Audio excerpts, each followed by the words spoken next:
Mind management, life transformation, power of thoughts आदि प्रेरणादायक एवं आध्यात्मिक वीडियोस के लिए सब्सक्राइब करें VK Kabir @free YouTube channel. आपने कभी इस बात पर विचार किया है कि जब हम ये कहते हैं कि बाबा की दृष्टि मेरे ऊपर पड़े, भगवान की नजर मेरे ऊपर पड़े, भगवान वही कहता है कि मेरी नजर उन पर पड़ती है जो सेवा करते हैं, जो बाप का नाम बाला करते हैं, बाप उन्हें देखते हैं। भगवान ही कहते हैं, यानी परमात्मा कहते हैं मेरी नजर भी उन पे पड़ती है जो मेरा नाम रोशन करता है। हम सभी परमात्मा के बच्चे हैं, राइट। दुनिया में भी आप देखो, किसी पिता के 3 बच्चे हों, कहेगा भले कि तीनों से बराबर प्यार है, लेकिन झुकाव उसी की तरफ होता है जो उसकी बात मानता है, जो उसका नाम रोशन करता है। होता है ना। वैसे ही परम पिता परमात्मा भी उन बच्चों से बहुत प्यार करते हैं, उनकी तरफ उनकी दृष्टि आपे ही जाती है जो उनका नाम बाला करते हैं, अर्थात उनके गुण और शक्तियों को चारों तरफ फैलाते हैं। उनके व्यवहार से, चाल चलन से ऐसा लगेगा कि जैसे मानो कि किसी देवता को देख रहे हैं।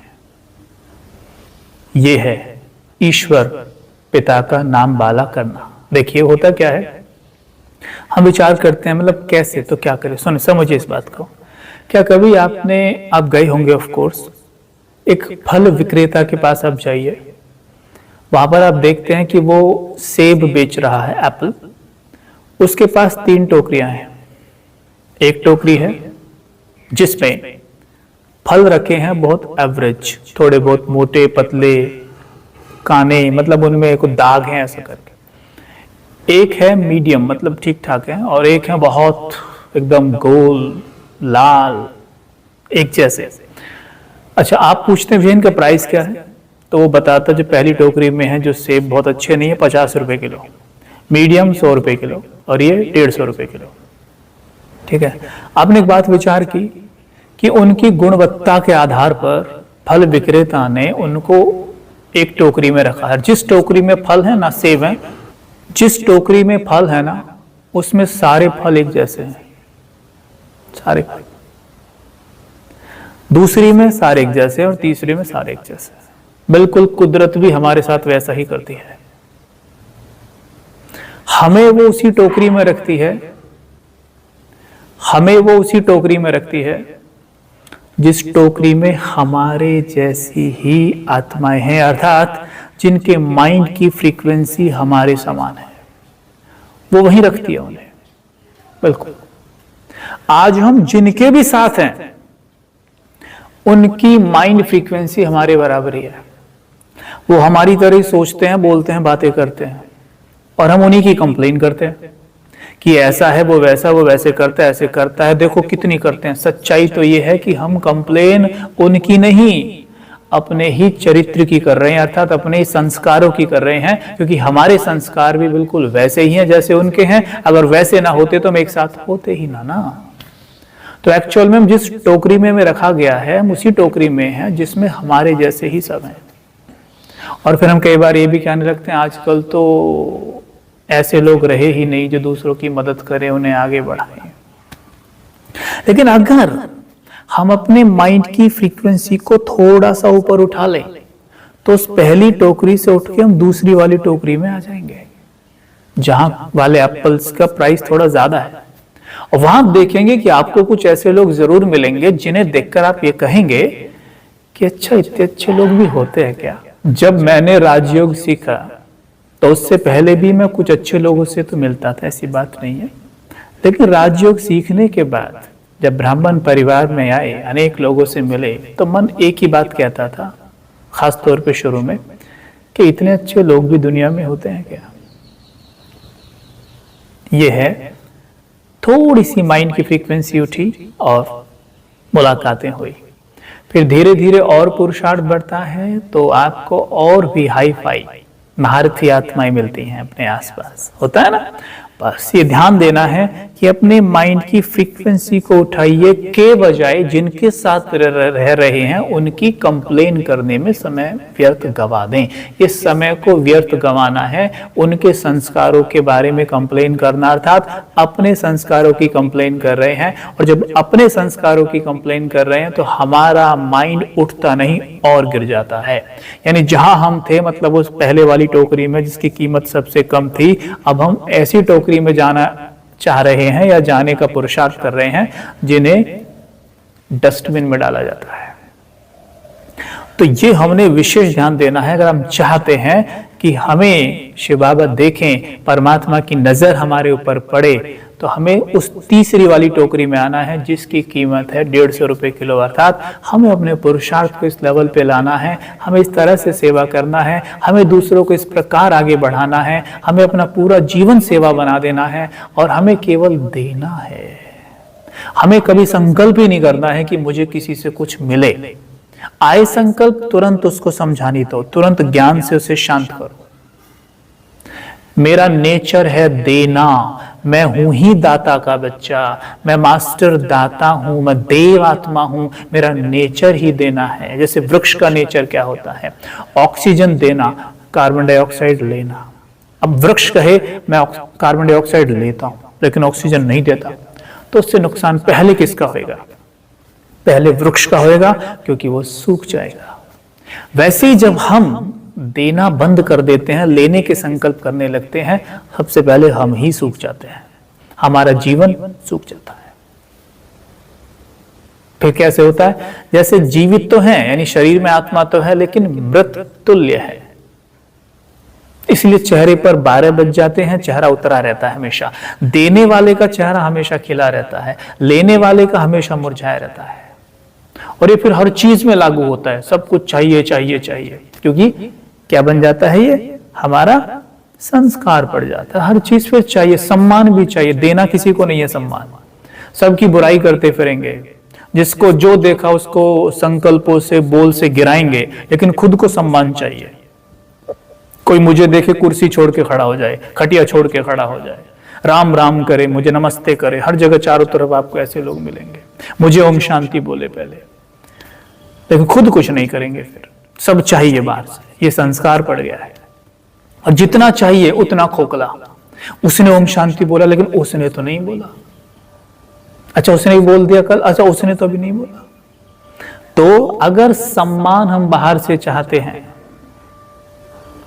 तो जितना भी मिल जाए, कितना भी मिल जाए बाहर से सम्मान, वो भी अपर्याप्त ही प्रतीत होता है आत्मा को, क्योंकि वो बाहर से मांग रही। इसलिए बाबा कहते हैं स्वयमान, स्वयमान में रहो। परमात्मा कहते हैं अपने आप को स्वयं मान दो, मन को मान दो, सम्मान दो, तो मन इतना ऊंचा उठ जाएगा। और फिर देखेगा मन को बाहर से नहीं चाहिए, मन फिर वो देगा सभी मनों को, क्योंकि वो भाप पाएगा, रीड कर पाएगा कि सभी मन बाहर बहुत दुखी हैं, परेशान हैं, तभी वो दे पाएगा।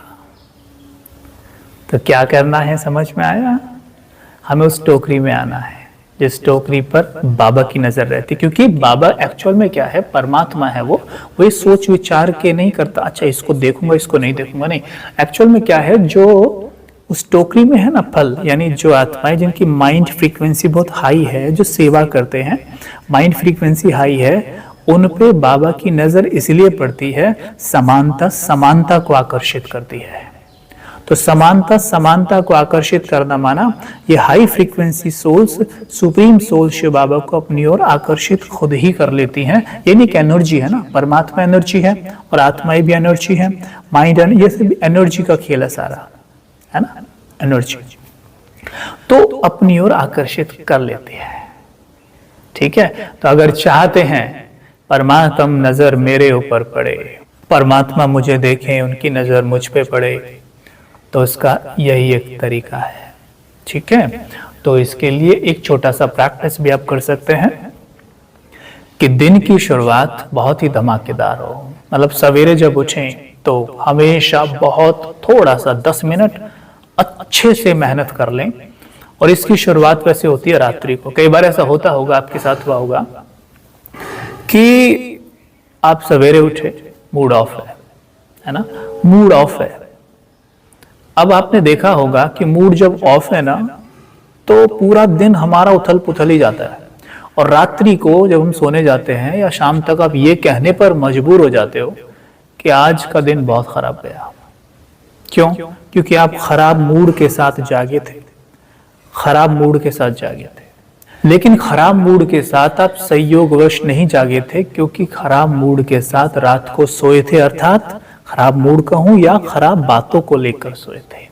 वो बातें परमात्मा को नहीं दी थी। परमात्मा कहते हैं, यानी निराकार शिव बाबा कहते हैं कि रात को सोने से पहले सारी बातें मुझे सौंप दो, अच्छी बुरी सब सौंप दो, एकदम लाइट होके सो, मुझसे योग लगा के सो, एकदम हल्के होके सो। देखो सवेरे उठते ही मूड इतना अच्छा रहेगा, ऐसे बैठते ही मुस्कुराएंगे ना, दिल खुश हो जाएगा, और मुस्कुरा के कहा करो, गुड मॉर्निंग मेरे प्यारे शिव बाबा, आपका दिल से शुक्रिया, आपने मुझे सब कुछ दिया है। सबसे पहले शक्तिशाली मन दिया है। कल तक मन रोता था, आज शक्तिशाली मन है। हमारे जैसा मन शायद किसका होगा? ब्राह्मण, यानी जिसका मन ही ब्रह्मांड में विचरता हो, वह ब्राह्मण। मन शक्तिशाली है। तन, सोचिए दुनिया में कितने लोग कितने बीमार हैं, उनके शरीर में कितने रोग हैं, क्या क्या कर रहे हैं। विचार करिए, हमारे पास एक स्वस्थ शरीर है। एक एक ऑर्गन के बारे में सोचिए और कहिए, इस संपूर्ण स्वस्थ देह के लिए दिल से शुक्रिया परमात्मा पिता, दिल से शुक्रिया प्रकृति माँ, आपका दिल से शुक्रिया।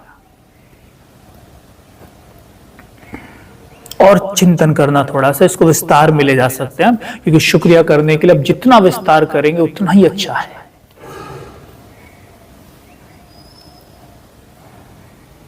पैरों के लिए शुक्रिया।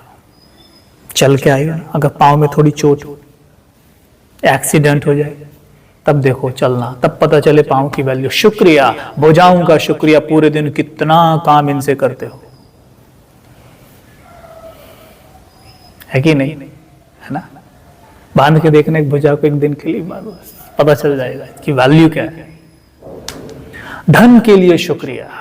दुनिया में बहुत लोग जिन्हें भोजन भी प्राप्त नहीं होता, और हमारे पास पर्याप्त धन है कि हम समय पर अपनी इच्छा अनुसार जरूरत की सभी चीजें ले खरीद सकते हैं और दूसरों की मदद भी कर सकते हैं। हम बहुत भाग्यशाली हैं कि हमारे पास तन मन धन की भरपूरता है। बहुत बहुत धन्यवाद प्यारे परमात्मा पिता शिव बाबा, आपका बहुत बहुत धन्यवाद। और डिटेलिंग करिए, और सवेरे जितना ज्यादा इस मन को शुक्रिया से भर लोगे तो मन को ये पैगाम चला जाता है कि हे मेरे मन, तुम भरपूर हो। और भरपूर मन भरपूरता को बाहर से आकर्षित करता है। ये लॉ ऑफ अट्रैक्शन का नियम है। और कंप्लेन ऐसा मन कभी भी नहीं कर सकता। ध्यान रखना, या तो आप कंप्लेन करेंगे या शुक्रगुजार होंगे। अगर मन शुक्रगुजार है तो कभी भी देख लेना, आप कंप्लेन कर ही नहीं सकते। आपके मुख से कंप्लेन निकलेगी ही नहीं किसी भी चीज के लिए। तो दिल से शुक्रिया, इतना करना है।